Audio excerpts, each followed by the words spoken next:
de lo que es la mitosis y la meiosis. Es básicamente, entra dentro del ciclo de crecimiento celular. Para más o menos iniciar e introducir, pues tengo entendido que incluso hoy hay alguien nuevo en la clase.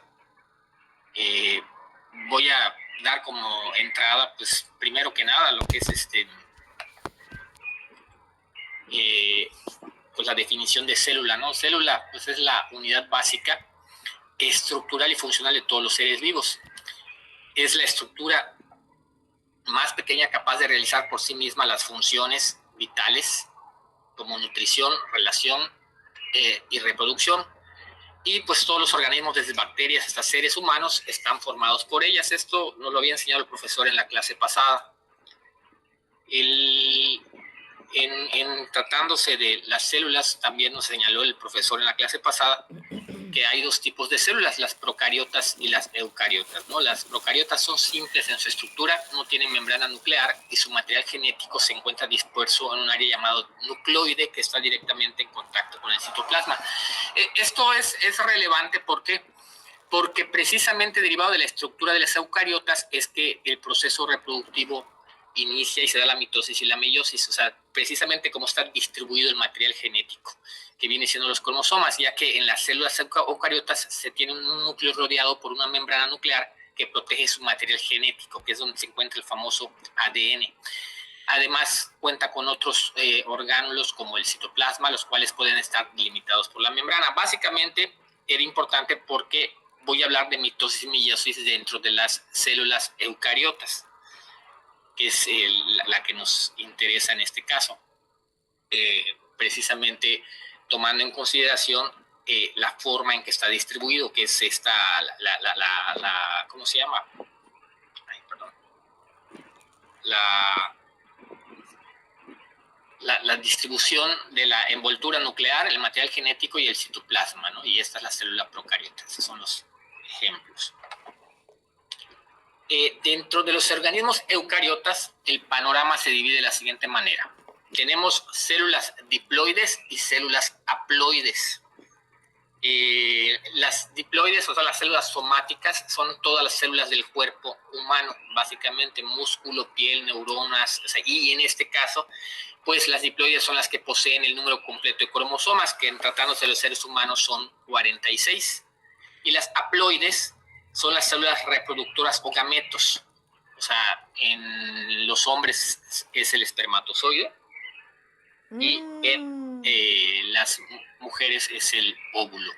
Y en este caso, pues solo contienen un juego de cromosomas para que al fusionarse en la fecundación formen un nuevo organismo diploide. O sea, básicamente la célula diploide cuenta con el número de cromosomas completos, que son los 46 cromosomas, y las haploides, pues nada más cuentan con 23, precisamente para cuando se dé la fecundación, entre las dos, formen un nuevo organismo que pues viene siendo el material genético. Estas células, tanto las somáticas como las germinales, pues tienen básicamente un proceso de reproducción como cualquier organismo. Una célula pues tiene que pasar por todas sus etapas, o sea, que es el nacimiento, el crecimiento, la reproducción y la muerte, ¿no? En este caso, la parte que nos ocupa pues es la reproducción, y en este caso las células diploides o las somáticas se reproducen mediante la mitosis, y las células haploides, que son las germinales, se reproducen bajo la meiosis. En esta plantilla, pues lo que estoy señalando es básicamente las diferencias que existen en el proceso de reproducción de las células. En la mitosis solo ocurre en células somáticas. El resultado de su reproducción conlleva dos células hijas idénticas a la célula madre, como una especie de clonación. O sea, de la célula madre nacen dos nuevas células con 46 cromosomas cada una, idénticos a la célula que les dio origen. Cada célula tiene el mismo número de cromosomas que la célula madre. Solo hay una ronda de división celular. Esto es, una vez que se da esta cuestión de la mitosis, la otra célula pues ya termina su ciclo de vida. Y entre ambas no hay un entrecruzamiento ni recombinación genética. Esto es, no hay una mezcla de los cromosomas. O sea, estamos hablando de que vendría siendo como lo que conocemos como clones, ¿no? Básicamente, o sea, se van clonando en dos hijas idénticas, ¿no? Tratándose de la meiosis, esta ocurre en células germinales, produce 4 células hijas genéticamente diferentes, tiene 2 rondas de división celular. La mitosis se produce... Adelante, Rosaura.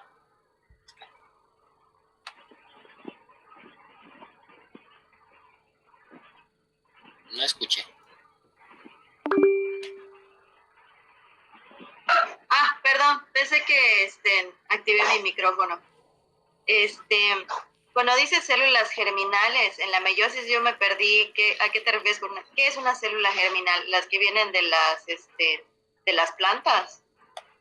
No. Aquí estamos hablando básicamente de células de seres humanos, ¿no? Como dije hace rato, las células eucariotas pueden ser... perdón. Es que como está en la pantallita yo no veo bien. Pueden ser somáticas, que son todas las células del cuerpo, y pueden ser germinales, que son las células reproductoras. Las células somáticas son básicamente todas las células que tenemos en el hígado, en el páncreas, en el cerebro, en los músculos, en la piel. Y las germinales, pues solo las tenemos en el espermatozoide y en el óvulo. En el caso del hombre, espermatozoide; en el caso de la mujer, el óvulo. La diferencia entre una y otra es, primero, el número de cromosomas que lo conforman. Las células somáticas tienen 46 cromosomas. O sea, tienen todo el juego de cromosomas, digamos. Y las germinales nada más tienen la mitad. ¿Por qué tienen la mitad? Porque precisamente cuando se lleva a cabo la fecundación es cuando se combinan y forman un nuevo organismo diploide, o sea, unas células somáticas de 46 cromosomas. Pero ahí sí hay fusión, o sea, aquí sí hay recombinación de cromosomas en las células germinales. Entonces, las células germinales precisamente se forman por 23 cromosomas, precisamente para que puedan lograr una fusión de 46 en un organismo nuevo, básicamente. No sé ya, si... Muchas gracias. Sí, ya me quedó claro, perdóname. Perdón por atrasarte. Sí, gracias. No, la idea es tratar de hacerlo lo más claro posible. Bueno, esta es la diferencia entre somáticas y germinales. Y evidentemente, pues también su método de reproducción es diferente. O sea, las células somáticas se reproducen por mitosis y las células germinales se reproducen por meiosis. Reitero, las células somáticas, al reproducirse por mitosis, producen, o sea, el resultado son 2 hijas nuevas, o sea, 2 nuevas células. Y de hecho, esa es la forma en la que los seres humanos crecemos y nos desarrollamos, bajo precisamente la sustitución de células. Precisamente a mí me llamó la atención cuando estuve investigando un poquito esto de la mitosis y de la meiosis, que las células estas, las de... ahorita vamos a hablar de las fases de la mitosis, ¿no? Estas células, que no sé si ven la primera figurita, que está arriba, la pongo acá, está mi cursor acá, que nos describe la célula, ¿no? Que está el nucleolo, está la cromatina y está la membrana nuclear. No sé si las ven. Sí se ve, pero si la estás apuntando con un cursor, eso sí no se ve. Pero sí se ve bien la imagen. Es esta de acá. ¿Ok? Acá es importante ver esto. Cuando estuve investigando, según la investigación, advertí que la misma célula puede decidir si desea reproducirse o no, o especializarse.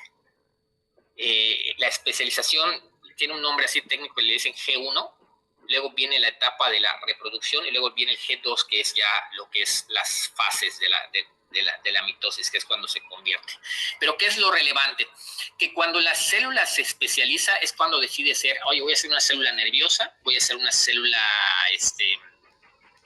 no sé, del hígado, y al especializarse algunas veces ya no pasa la etapa de reproducción. Por eso hablan de que las células del cerebro, las neuronas, las células neuronales, que son las que creo que estas no se reproducen, una vez que se especializan se quedan ahí. Entonces cuando se mueren no hay sustitución. Eso es lo que entendí en la investigación.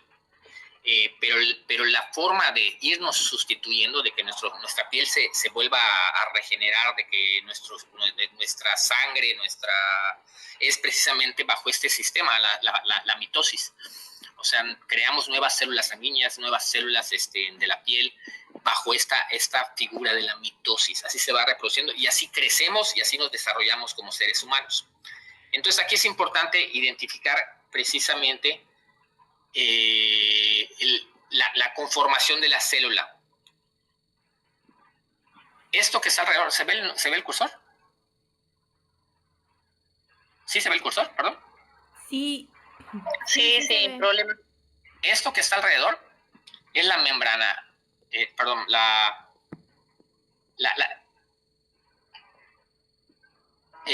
perdón.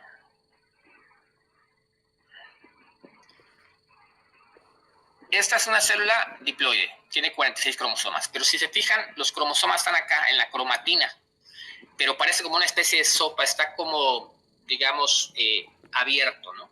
Cuando empieza el proceso de reproducción, esta cromatina se va concentrando, o sea, se va condensando, y conforme se va condensando, esta parte de acá, que es la membrana nuclear, empieza a desaparecer. Y esta es la profase. Esta interfase es digamos, es la regla general de la célula. La célula se encuentra en esta forma, en la primera forma, en la interfase. Ese, digamos, es el 80% del tiempo de vida de la célula, se encuentra en esta etapa de interfase. Y se encuentra precisamente distribuida así, con cromatina, membrana nuclear, membrana celular, que es esta que lo retiene. Ay, perdón.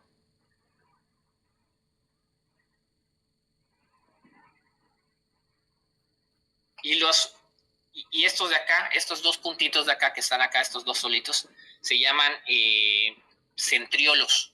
Son pares de centriolos que ejercen una función muy importante en la mitosis. Cuando entra en profase, o sea, es cuando la célula ya decide reproducirse, entonces la información genética que está acá como, ahora sí, como caldo de cultivo, que está toda desperdigada, se empieza a condensar y forma estas precisamente, ¿cómo se llama? Cromatidas, les dicen. Se empiezan como a condensar y forman estas cromatidas que tienen como 4 patas. Estas son 46 cromosomas copiadas.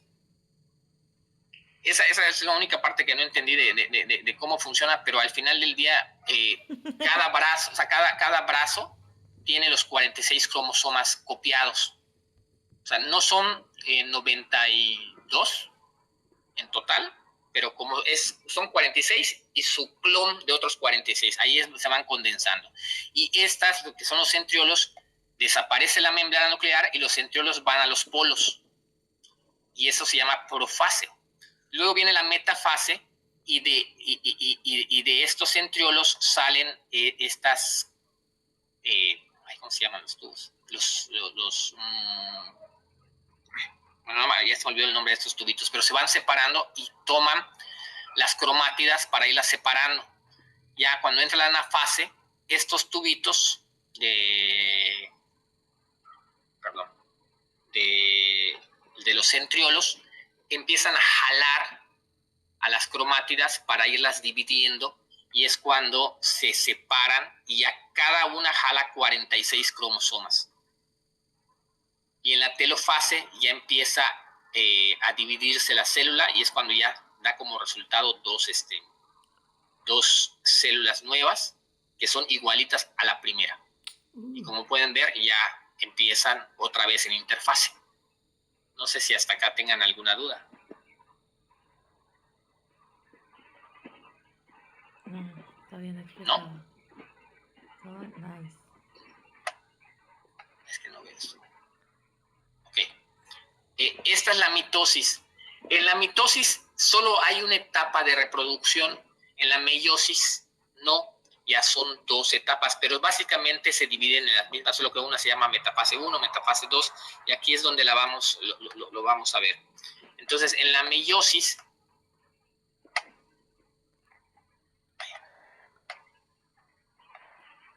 entramos a la misma cuestión, se vuelve la interfase, profase 1, metafase 1, anafase 1, telofase 1 y da lugar a 2 células.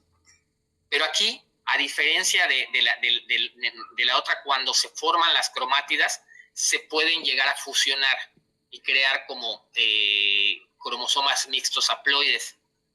Y aquí empieza otra vez la metafase 2, anafase 2 y telofase 2, que da el resultado a 4 células haploides. O sea, esto es con 23 cromosomas.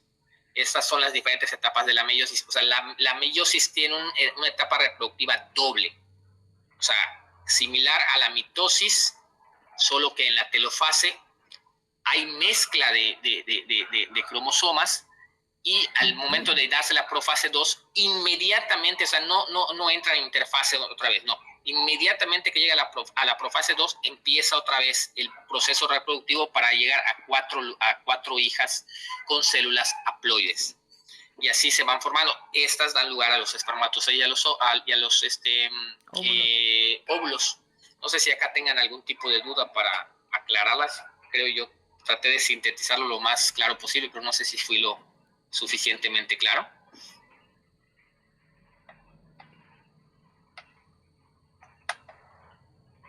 Entonces, compañero, entonces para ver si yo lo entendí, la meiosis es para las mismas, o sea, sé que todo es celular, pero es para nada más para las células dentro, o sea, que forman, los órganos, podría decirse, y la No. meiosis es para la creación de los seres humanos, ¿no? De cuando empiezan a formarse. Al revés, ¿no? No. A ver, no. Las dos son para células. Ajá. O sea, la mitosis es para las células, ¿cómo se llama? Ay, ¿por qué no se mueve?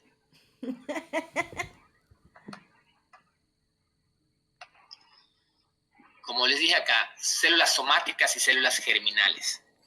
O sea, los espermatozoides están conformados por células haploides y los óvulos también.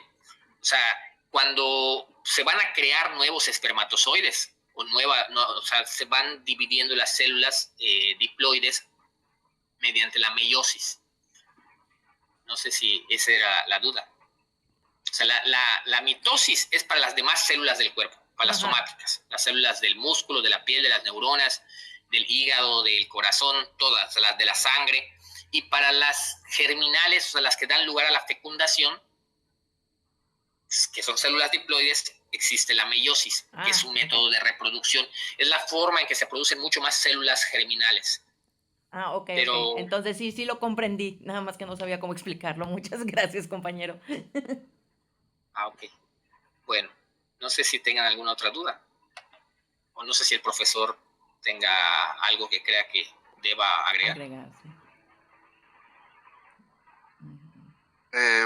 Excelente presentación, Teddy. Muchas gracias. Prácticamente hablaste de la mitosis y la meiosis bastante bien explicado. O sea, prácticamente agregar solamente lo de haploide y diploide, que justamente eso iba a agregar y lo acabas de mencionar, ¿no? Lo acabas de explicar la compañera Eli. La célula haploide para mitosis y diploide para meiosis. Y haploide es para todo lo que son sistemas, todo lo que son órganos, todo lo que es el cuerpo humano en sí. Y la meiosis es para las germinales, las células germinales, o sea, para la creación de los gametos. Que bueno, ya entrar a gametos tendríamos que entrar a reproducción, pero pues la parte de la reproducción eso a nosotros no nos compete mucho, ¿sí?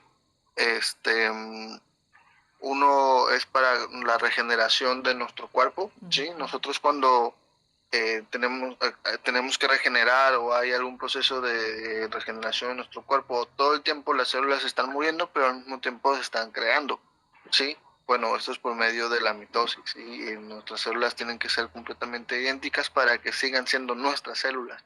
Acuérdense que solo tenemos un ADN. Cada persona en el mundo tiene un ADN diferente.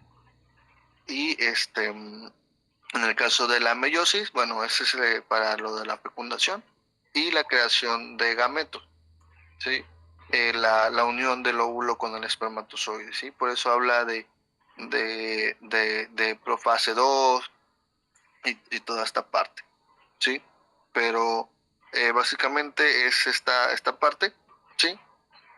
Los tubos de los que habla se llaman microtúbulos, Mencionaste los tubos. Bueno, esos tubos que son los que al final se van dividiendo, se llaman microtúbulos, y son los que al final terminan jalando, en la parte de la mitosis, terminan jalando a las células ya divididas, ¿sí? Y formando nuevas, ¿sí? Son microtúbulos, ándale, esos son microtúbulos.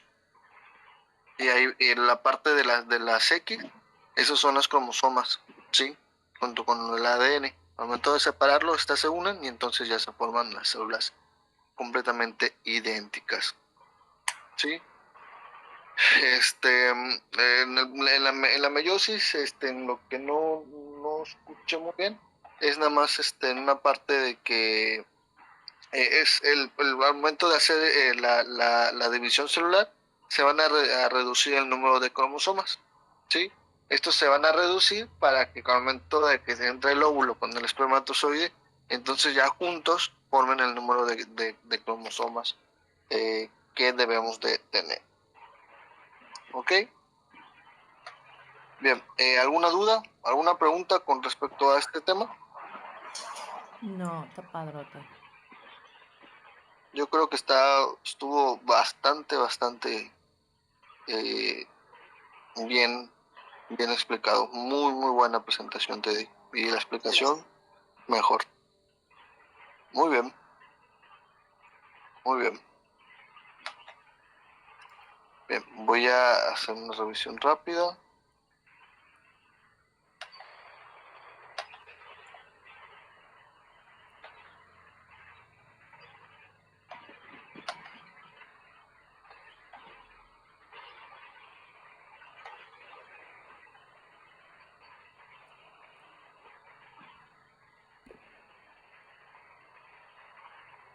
En la siguiente clase.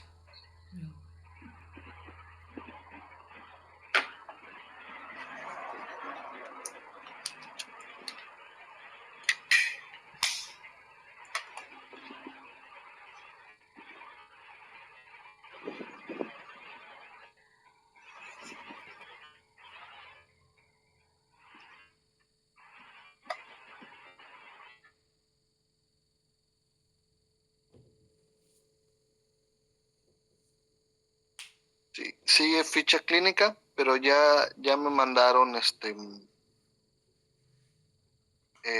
la presentación está muy bien. Está muy bien. ¿Me toca a mí, profe? Es correcto.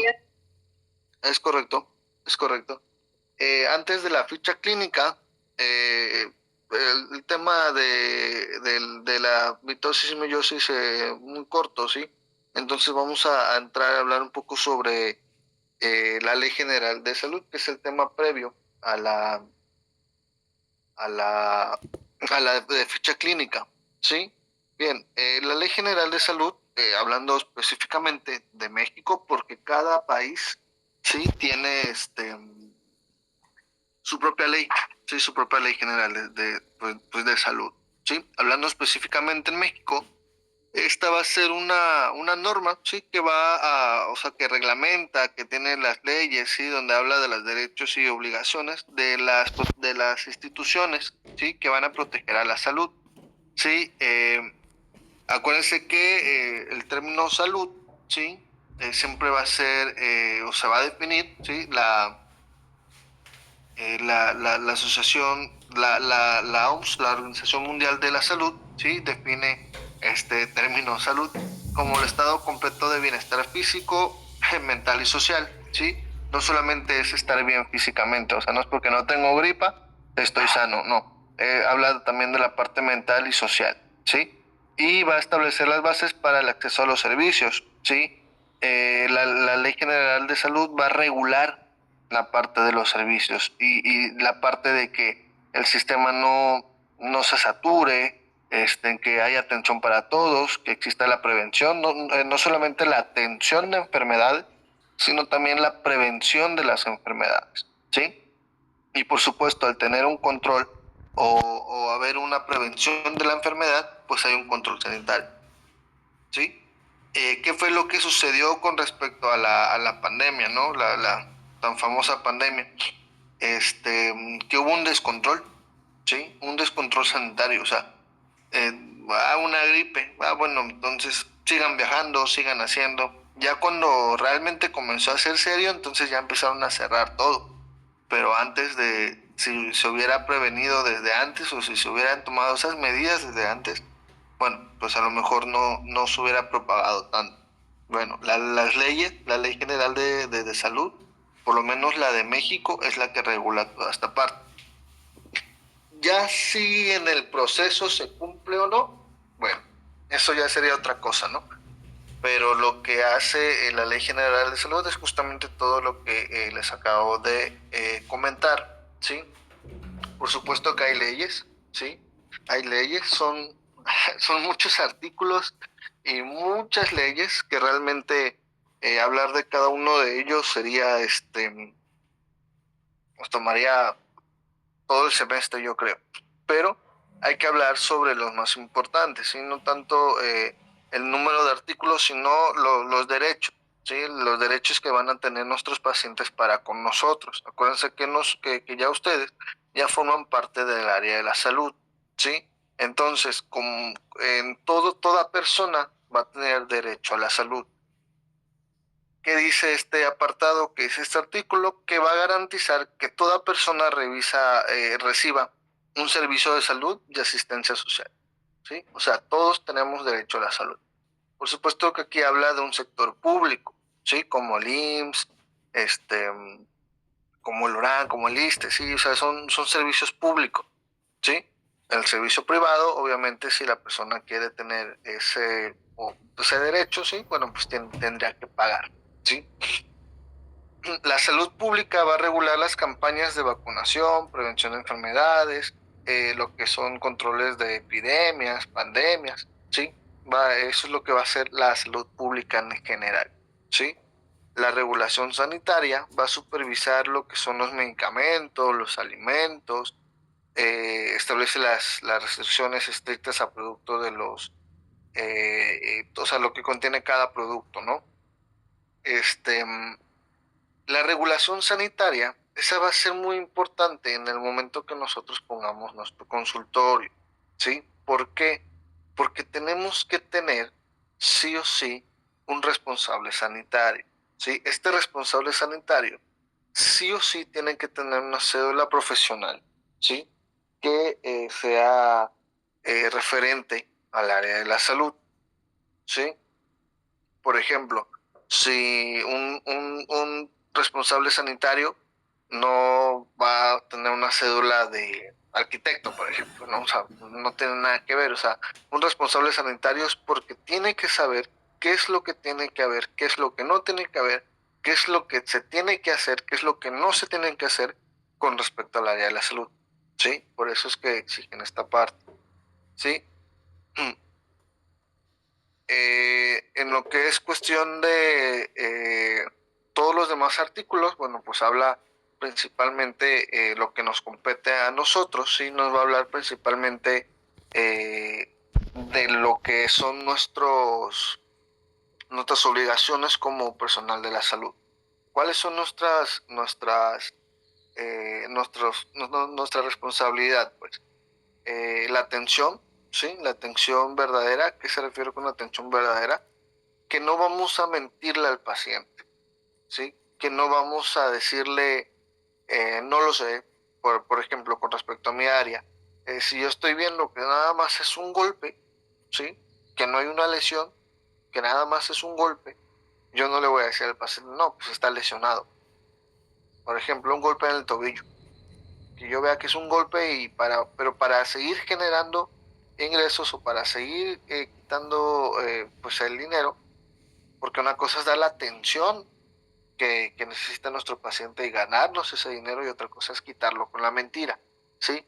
A nosotros nos obliga la Ley General de Salud ser éticos, ¿sí? Ser completamente éticos. Al paciente nunca hay que mentirle. Nunca por tener 2 sesiones más, 3 sesiones más o una sesión más hay que mentirle, ¿sí? Eso no debe de suceder nunca, ¿sí? si por cualquier motivo, razón o circunstancia le decimos al paciente, no, es un esguince y vas a tener que estar viendo terapia y tal cosa, y por cualquier razón acude a otro médico y le dice, no, pues tú no tienes nada, lo que tienes es un golpe, ¿sí? Ahí nuestro paciente nos puede demandar, ¿sí? Por tan simple como suena. Simplemente por querer engañarlo, ¿sí? Estamos haciendo una mala praxis, ¿sí? O querer empeorar una situación por querer mantenerlo más tiempo. De igual manera, eso no se debe de hacer. Ese entra como mala praxis y es delito federal. ¿Por qué? Porque nosotros vamos a tener una cédula que nos va a o sea, nos va a garantizar, o sea, nos va a demostrar ante los demás que nosotros sabemos lo que estamos haciendo, ¿sí? Una cosa es tener como así decirlo, ¿no? Una certificación, un diplomado, un curso, a tener ya una cédula profesional, ¿sí? ¿Por qué? Porque sí, una certificación, un diplomado, un curso, eso nos va a aumentar nuestro currículum y nos va a aumentar nuestros conocimientos, pero que lo que va a avalar que sabemos o no hacer las cosas va a ser ante el área de la salud, ante la Secretaría de Salud, va a ser nuestra cédula profesional, que eventualmente ustedes la van a tener, ¿sí? Entonces, el hecho de tener nuestra cédula profesional, ¿sí? Ya nos da un poder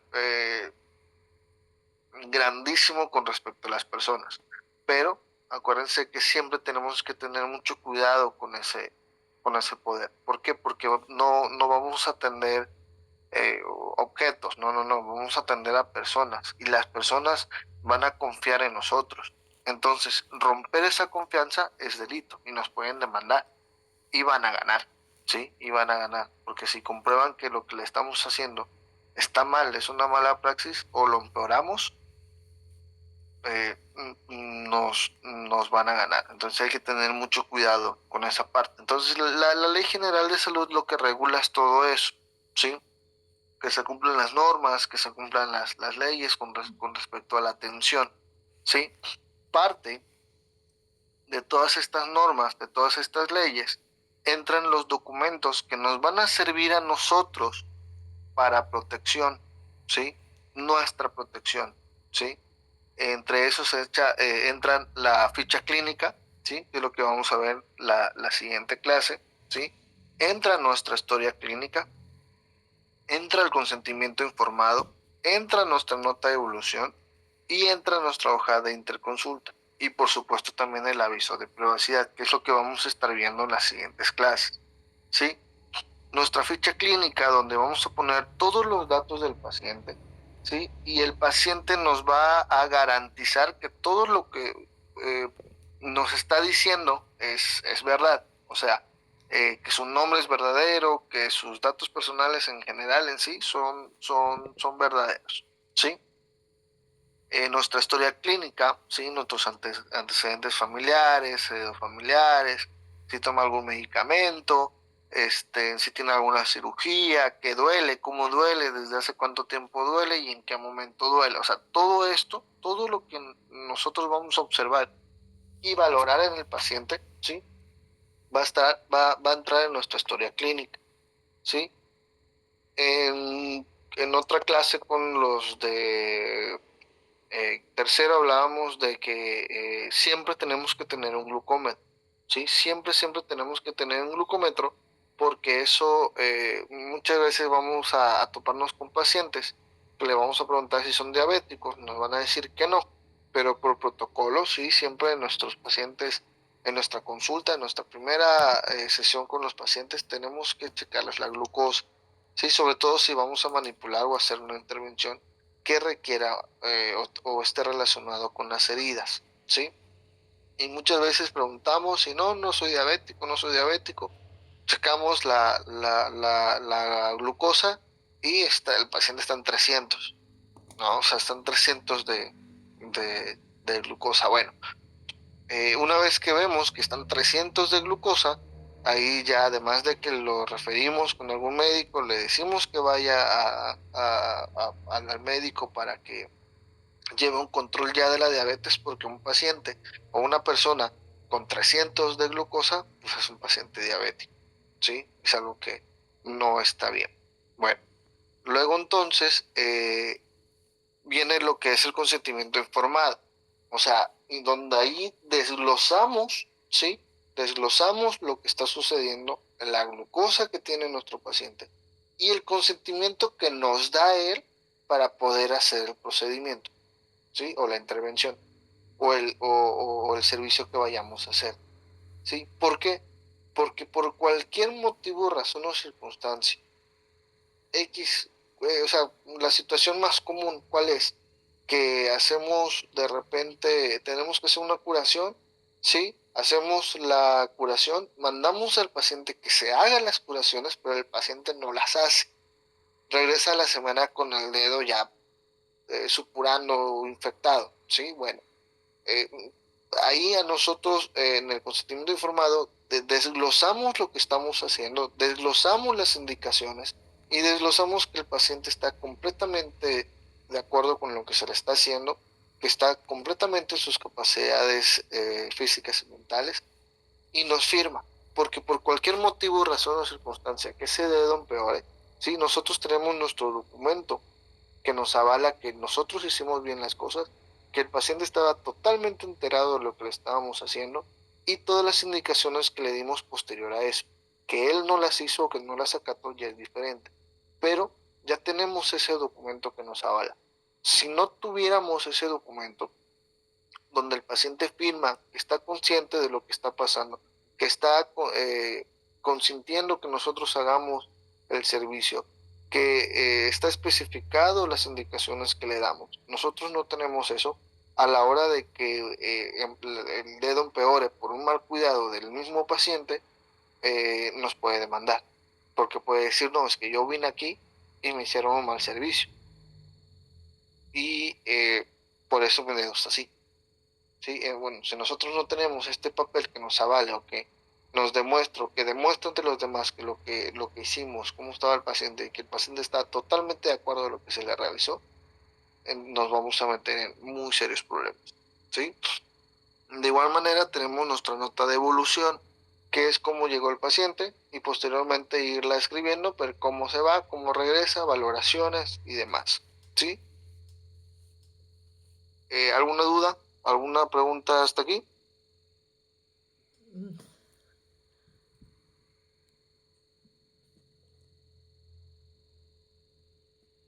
No, todavía. No, pero No, se le perfecto. agradece mucho la información. Sí. No, maestro, todo claro.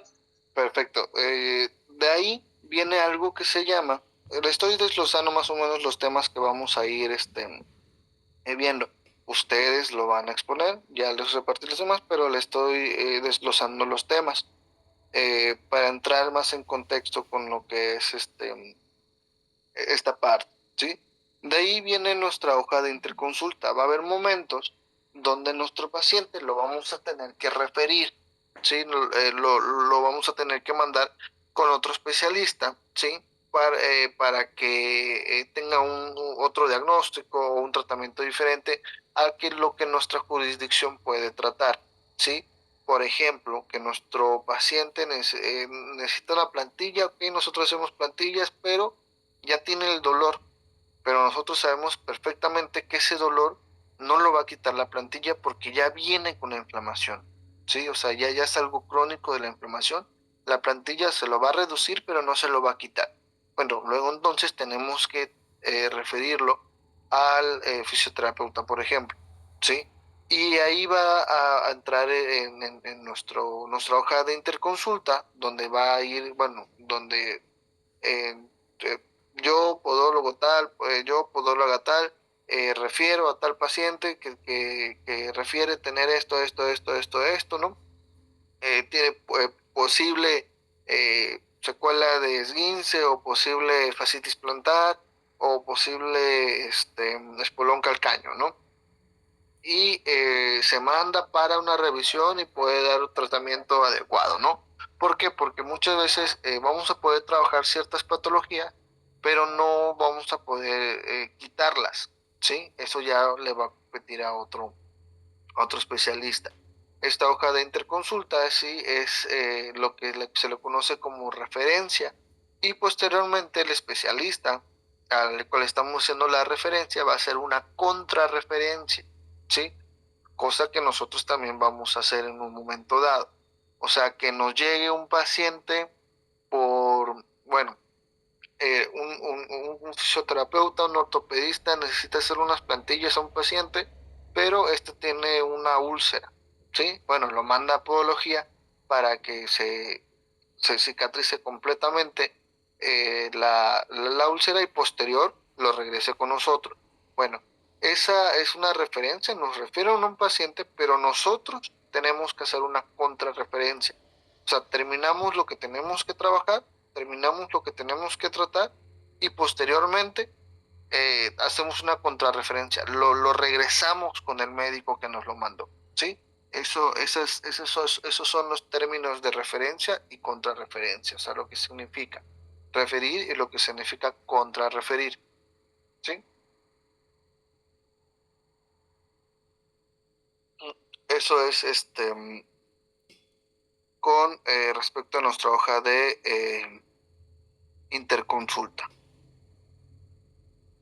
Y el último tema que vamos a estar viendo, que nos van a exponer de igual manera, es el aviso de privacidad.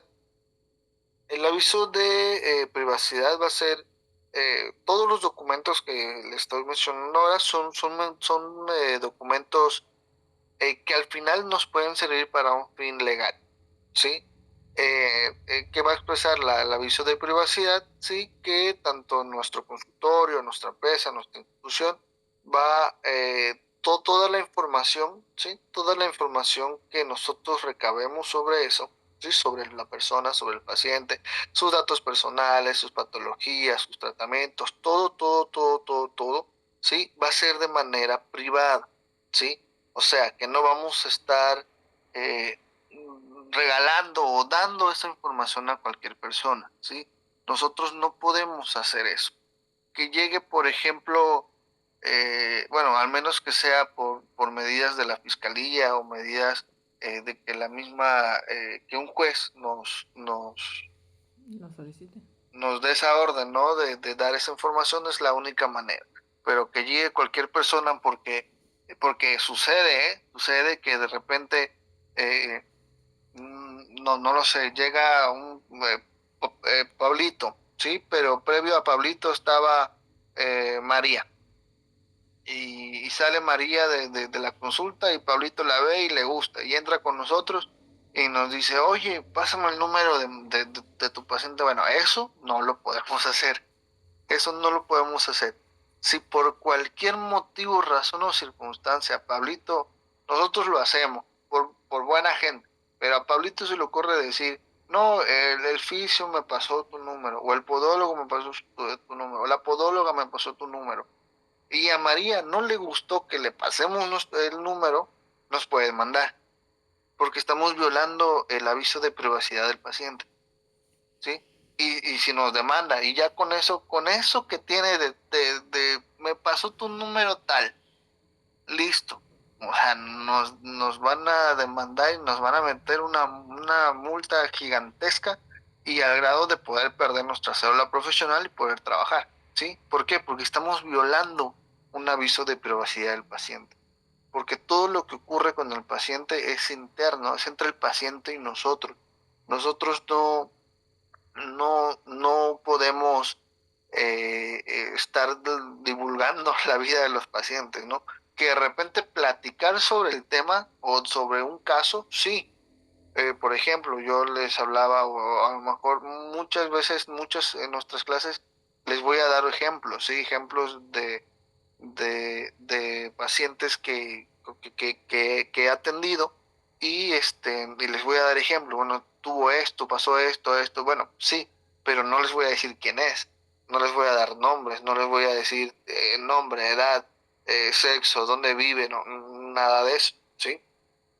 Eso no es una violación de la privacidad, pero ya pasar su número decir su nombre, decir su edad, dónde vive, qué hace, de qué vive y demás, bueno, ahí estamos haciendo una violación de la privacidad y eso, eso es considerado muy grave ante el área de la salud porque el paciente va con nosotros confiado, ¿sí?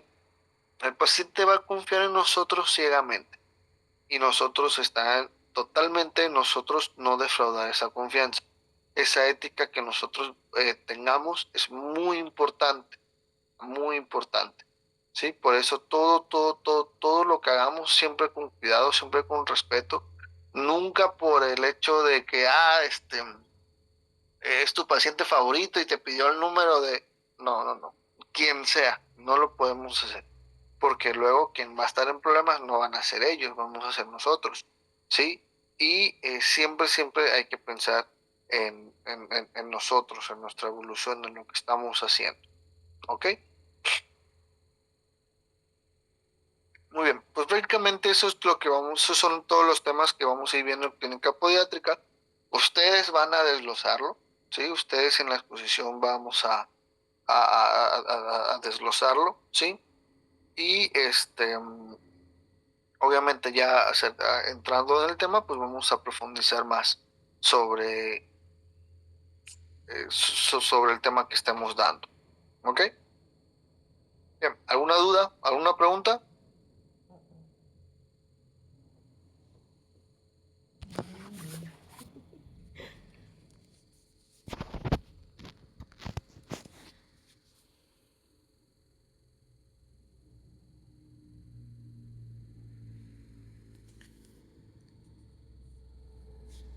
Ninguna duda, ninguna pregunta. Creí que me había sacado de la clase. Muy bien, si no hay dudas, no hay preguntas, nos vemos el siguiente domingo. Vamos a exponer ficha clínica, ¿sí? Y cualquier duda, cualquier pregunta que puedan tener, que tengan, no duden en hacerla, ¿sí? Y pues cualquier cosa, pues la resolvemos juntos, ¿ok? Gracias, maestro. No, de nada. Que estén muy bien, que tengan excelente domingo. Gracias, igual que tengan buen día. Hasta luego.